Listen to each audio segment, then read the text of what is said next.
The massive stone gates of the Jerusalem temple loomed ahead, casting long shadows over Mary and Joseph as they approached.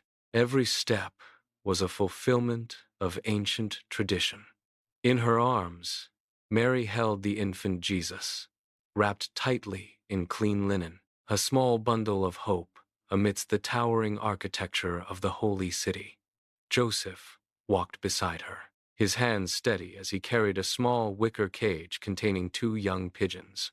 These were the humble offerings required by the law of Moses for purification. The air was thick with the scent of incense and the distant sound of chanting.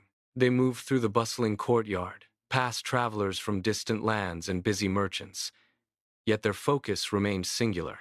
They weren't there for the spectacle, but for a sacred duty that had been ordained long before they were born. The marble floor felt cool beneath their feet as they transitioned from the chaos of the city into the sanctity of the inner courts. As they stepped onto the polished marble, an old man named Simeon moved through the crowd. He did not wander aimlessly. His gait was steady, driven by a promise he had carried in his heart for a lifetime. His eyes, clouded by age but sharp with spiritual clarity, were fixed firmly on the child. He approached the couple with a sense of profound recognition. Simeon reached out, his weathered hands trembling slightly, with a mixture of age and overwhelming joy. Joseph looked at Mary, and seeing the peace in her eyes, allowed the old man to take the baby. Simeon lifted the infant toward the vaulted ceiling, where the sunlight filtered through the high windows. His voice, though aged, echoed with surprising strength against the stone walls. "Lord, you may now let your servant depart in peace," he declared, his gaze bright with tears of relief. "For my eyes have seen your salvation, a light for all nations, and the glory of your people Israel." Mary and Joseph stood motionless, their hands instinctively clasping together as they watched the old man.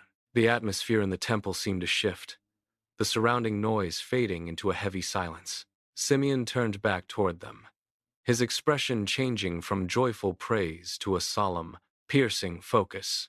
He placed a gentle but firm hand on Mary's shoulder, looking deep into her soul. "This child is destined to cause many to rise and fall in Israel," he said, his voice dropping to a whisper that felt more powerful than a shout. "He will be a sign that will be opposed by many." Mary felt a chill as he continued, his words cutting through the air like a blade. "And a sword will pierce your own soul too, so that the thoughts of many hearts will be revealed." The weight of the prophecy hung in the air, a stark reminder that the salvation he promised would come with a great price. They stood in the stillness, processing the gravity of a future they could barely imagine. Before the silence could settle, an elderly woman named Anna approached. She had lived within these temple walls for decades, her skin etched with the beautiful, deep lines of 84 years of fasting and prayer. Looking at the child, she didn't hesitate.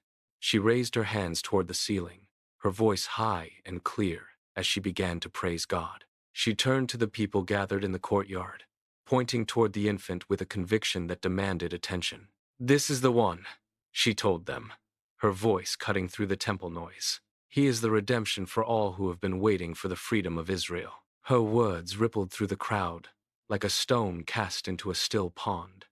Mary and Joseph stood at the center of the growing circle, clutching their child. The quiet secret of the manger was now a public declaration, echoing through the halls of the holy city as the sun began to set.